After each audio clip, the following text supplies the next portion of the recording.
Thank you for watching NMH at 1, where we highlight the news making headlines in the land of the brave and beyond, ranging from current affairs, community stories, sports, and economic news. In the news today, nearly half the country forced to defecate in the open. Students' Council boycotts NUST graduation. Ruacana constituents complain of neglect. I am Glenn Rashipura, and this is NMH at 1.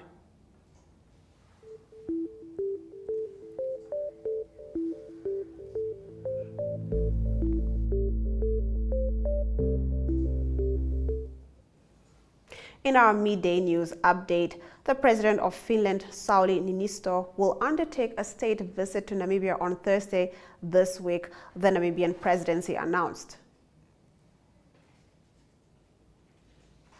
Remember to engage with these stories on our social media throughout the broadcast. Visual news coming up after the break.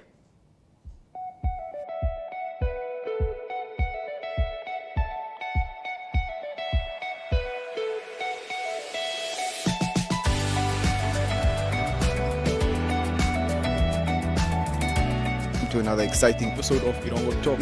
Jou is weer en vertel ook vir julle waar die vis julle mondelik gaan byt.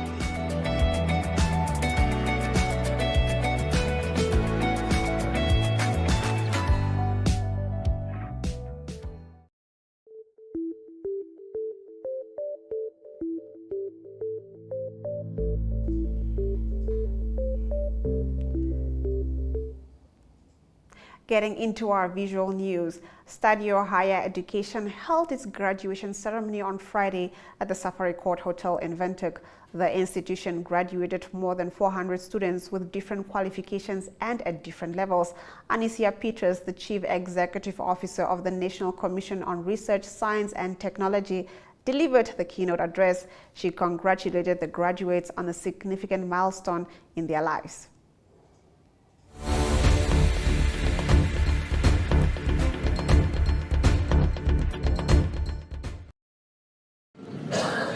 It's with great honor and excitement that I stand before you today to celebrate your remarkable achievements as graduates.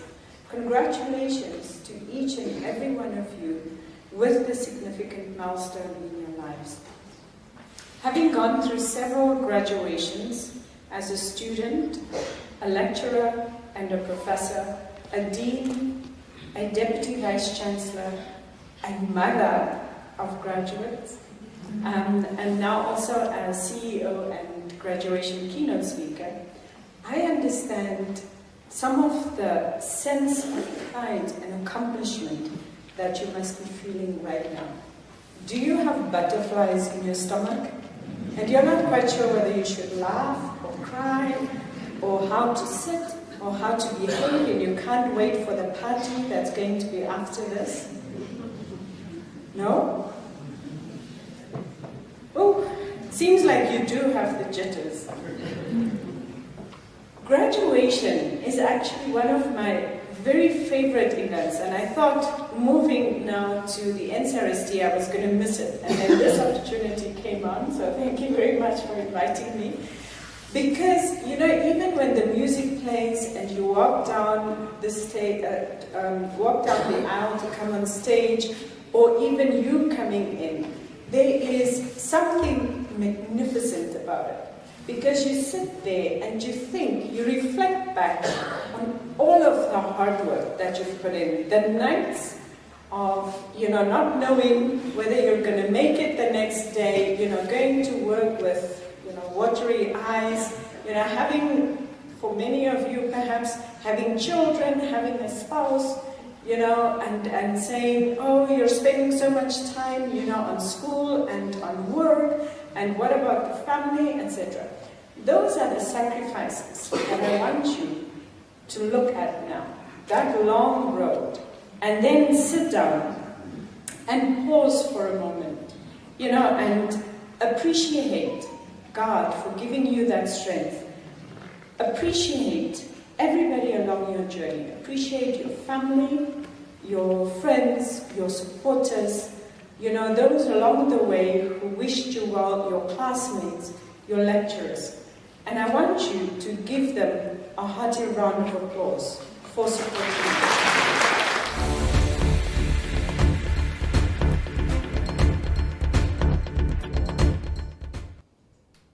Tabitha Chikaka, a resident from Oshanjamwenyo in Ruacana constituency, says that they are suffering as they have been without water for over 2 months, and most of them have to pay neighbors who have taps $5 million per 25 liters. Chikaka called on the government for any assistance to rescue their marginalized community.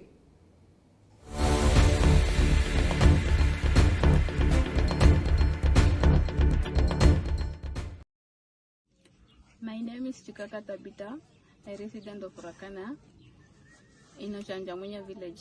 Here as we speak right now, we are here suffering. We do not have water. 2 months ago, we are trying to pay people who are having water for us to drink, but we do not have job, but we try to buy water every day.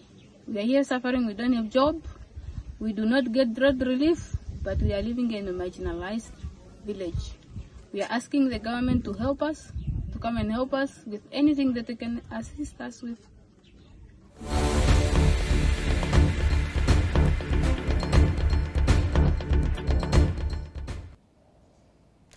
Namibia's biggest trading partner says it will not abandon its electricity promise despite struggling to keep its lights on.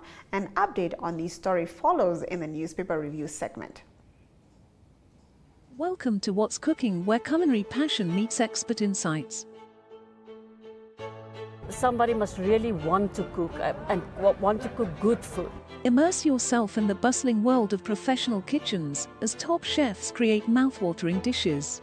Join us for in-depth interviews as our host explores the experiences and expertise of our guest chefs. Don't miss out. Tune in to What's Cooking on NTV every Friday at 2100 hours and let the culinary adventure begin.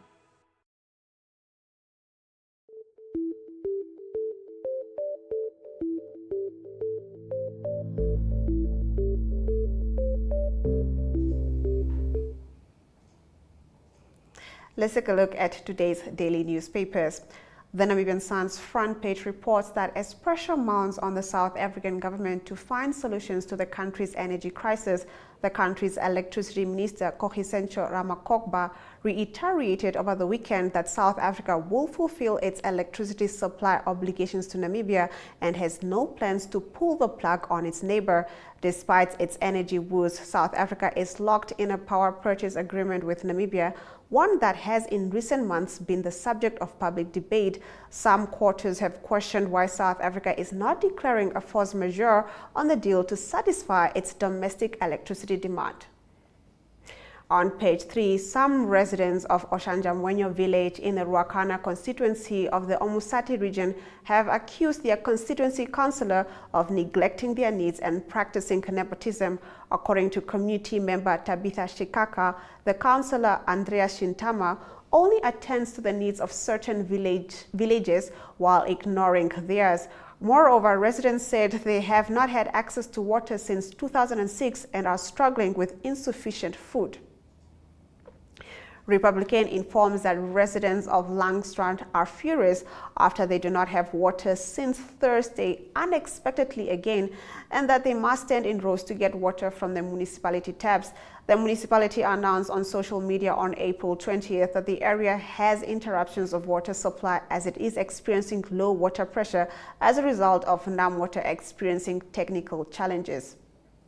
On page 3, a Namibian mother who allegedly killed her 2 children in cold blood in Ethiopia over 2 years ago continues to work at the Ministry of Mines and Energy.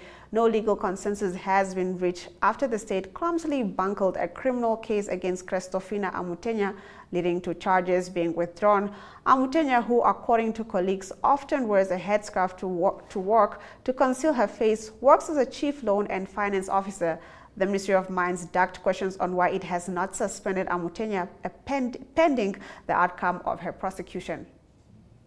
The Allgemeine Zeitung leads on the front page with renewed calls by the Ovaherero Traditional Authority for the removal of colonial status, which continue to stand tall in several towns across Namibia, which have set the traditional body on a coalition course with local authorities. OTA's chief Mushinde Kashiwa says members of the Nama and Ovahero communities should forcefully remove statues celebrating the Nama Ovahero genocide if those in whose towns and cities these statues are erected fail to do so. Kashiwa made the remarks at the Genocide Remembrance Day in Luderitz this past weekend. On page 3, the Allgemeine Zeitung is focusing on the Ministry of Environment, Forestry and Tourism employees that circulated on social media as they drove in a bakkie full of meat out of the Anderson entrance of the Etosha National Park. The ministry said in a statement that they would like to put on record that there is nothing illegal about the meat transported in the park. The mentioned consignment of meat comes from cattle that was procured with funds from the Game Product Trust Fund and delivered to the anti-poaching units in the Etosha National Park.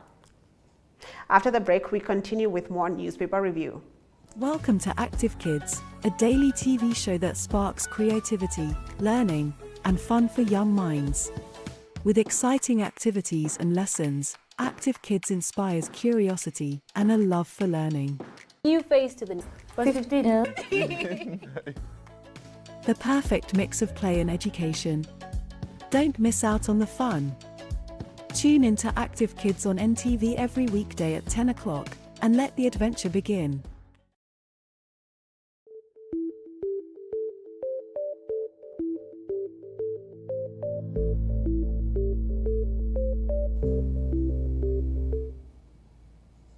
We now continue with our newspaper review.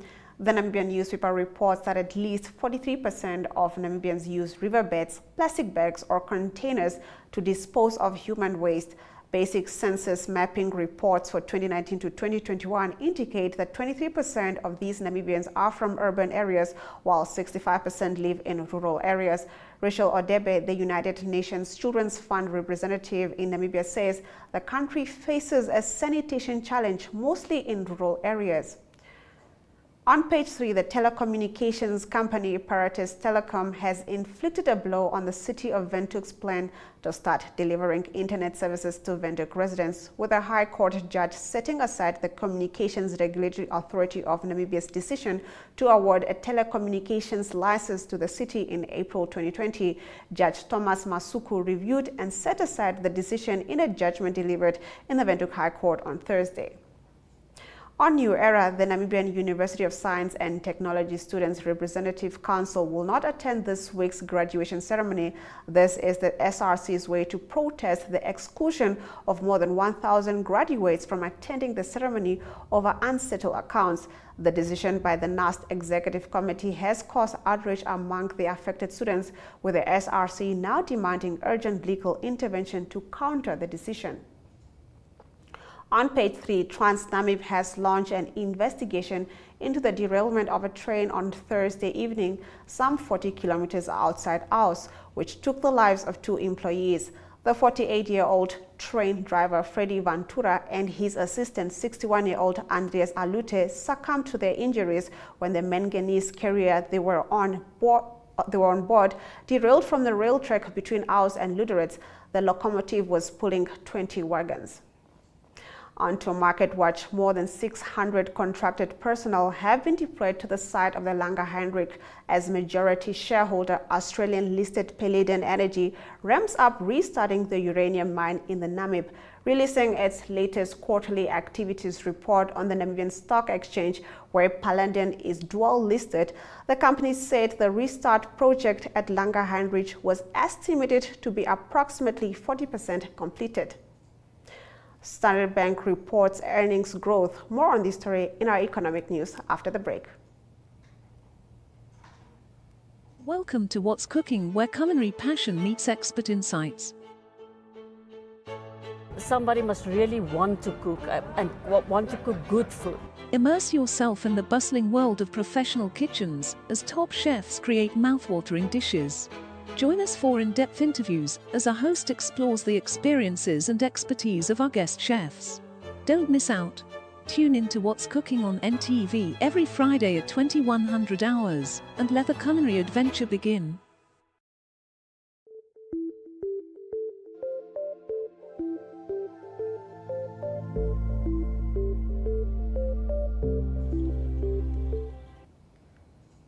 Let's get into the economic news. Standard Bank, South Africa's largest bank by assets, said on Friday earnings in the first 3 months of its 2023 were up a quarter year-on-year, with it getting a boost from higher interest rates. In the 3 months to end March, group earnings of 10.2 billion rands were higher than 7.4 billion rands in the prior year, which included negative treasury share adjustment, the company said in a filing on behalf of the shareholder, the Industrial and Commercial Bank of China. Let's take a look at our economic indicators.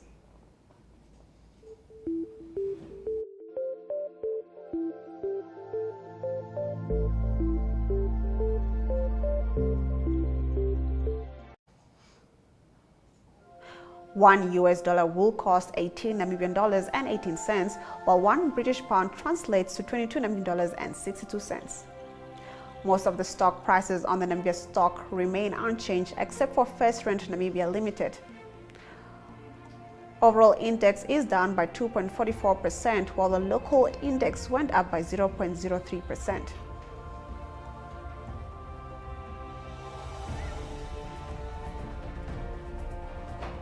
Gold is valued at $1,973 while Brent crude oil is valued at $80 and 96 cents per barrel. Kenya's Odinga to restart anti-government rallies. Stay with NMH at 1 for an update. Welcome to Active Kids, a daily TV show that sparks creativity, learning, and fun for young minds. With exciting activities and lessons, Active Kids inspires curiosity and a love for learning. New face to the 15. The perfect mix of play and education. Don't miss out on the fun. Tune into Active Kids on NTV every weekday at 10 o'clock and let the adventure begin. Let's take a look at the news from across the continent. Kenya's opposition will resume anti-government protests from May 2nd, nearly 3 weeks after suspending rallies to take part in a dialogue with authorities. We will resume rallies from May the 2nd. The demonstrations will be limited to Nairobi, the Kenyan capital. Dennis Onyango, spokesman for Raila Odinga, a veteran opposition leader who organized several anti-cost of living rallies in March, told AFP. Onyango did not elaborate on the reasons for the renewed protest. Odinga had organized bi-weekly demonstrations on Mondays and Thursdays since March 20th, accusing President William Ruto of stealing the August presidential election and of being unable to curb soaring prices. These rallies were banned by the police.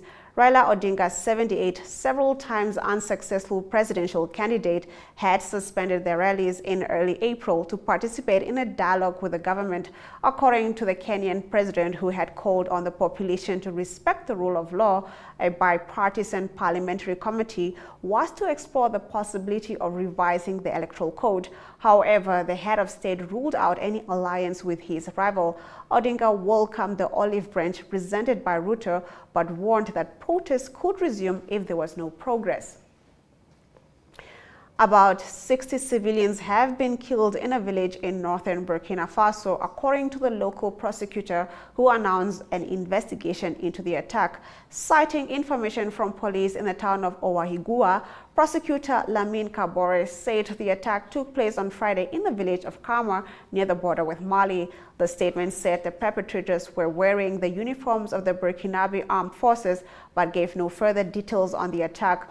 The wounded have been evacuated and are currently being taken care of within our health facilities, Kabore told the AFP news agency, adding that the perpetrators had taken various goods.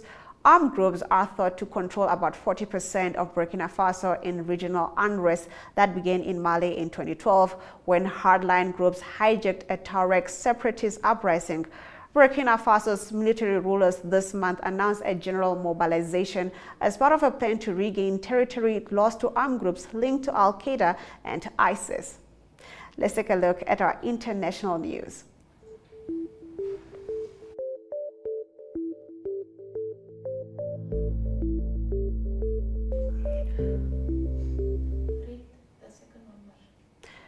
A strike by about 155,000 Canadian federal government workers is closer to a resolution with the progress made on remote work and wage increases for Treasury Board employees, the union said on Sunday. The strike is scheduled to continue for now amid ongoing talks about a deal for revenue agency workers, the Public Service Alliance of Canada said in a statement.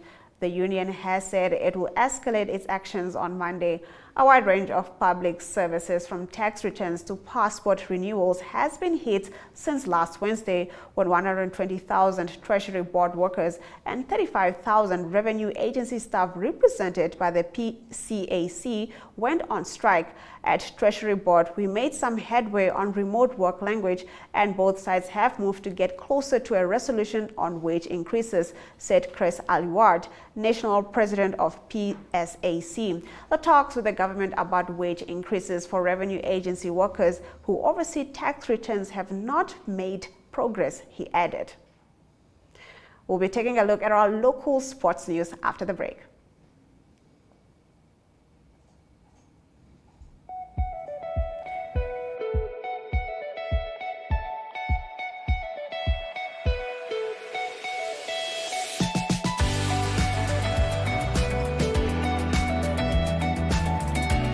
To another exciting episode of Irongo Talk. Is die weer en vertel ook vir julle waar die vis julle moontlik gaan byt.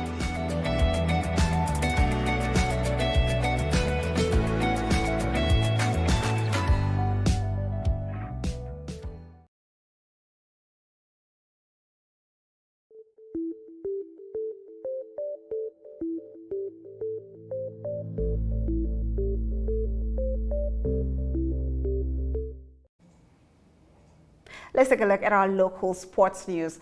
The San Clemente Rhinos survived a tough encounter and several late kicking opportunities for the Windhoek Broadville Witches to clinch a 25-24 win in the Mzansi Challenge.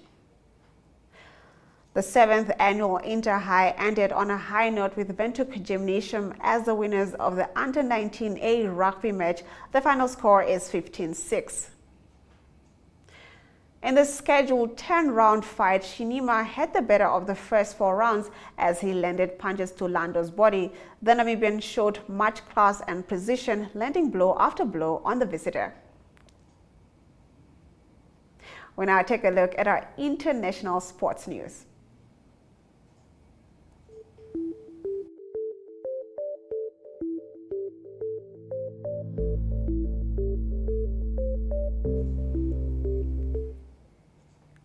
Erik ten Hag vowed Manchester United would give everything to prevent Manchester City from matching his club's treasured treble after they beat Brighton to set up an FA Cup final against their fierce rivals. The upshot of an absorbing and exciting for some and frustrating for others final round of the Vodacom United Rugby Championship is that last year's finalists, the DHL Stormers and Vodacom Bulls, are set to clash in the quarter-final round 2 weeks from now. Britain's 3-time Olympic swimming champion Adam Peaty says he has been in a self-destructive spiral but hopes he is coming out the other side. The 28-year-old pulled out of the British Championship earlier this month, citing mental health issues. He was not included in the Great Britain squad for July's World Aquatics Championships. If you're just joining us, this is NMH at 1, and we'll be right back with your highlights. Discover the breathtaking beauty of Namibia with Tourismus, a captivating program that uncovers the country's diverse landscapes, wildlife, and cultural experiences. Featuring insightful interviews with tourism experts, each episode takes you on a mesmerizing journey, exploring Namibia's majestic sand dunes, vibrant wildlife, and unique attractions. Watch Tourismus on NTV, Saturdays at 20:30 in German, and Sundays at 6 p.m. in English, for a heartwarming and unforgettable adventure. Welcome to My.NA Cars, your ultimate destination for everything automotive. I am your host, Diana Master. Teamwork makes the dream work, right? Discover the latest models, innovative technologies, and expert insights from our passionate hosts. Learn essential maintenance tips and get exclusive behind-the-scenes access to the automotive industry. Don't miss My.NA Cars on NTV every Thursday at 2100 hours. Tune in and ignite your passion for automobiles.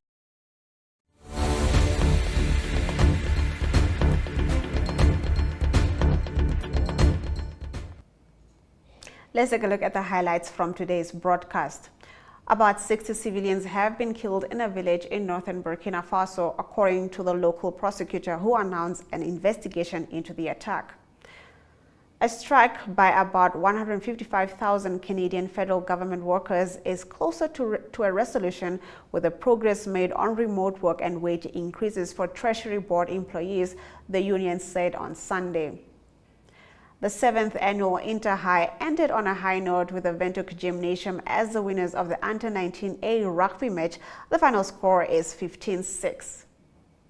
Those have been your highlights. Remember to tune in every weekday at 1 p.m. to spend your lunch hour with NMH at 1, catching up on the latest news in Namibia, Africa, and the world, ranging from current affairs, economic news, sports, and international headlines. I am Glenn Rashipura. Until next time.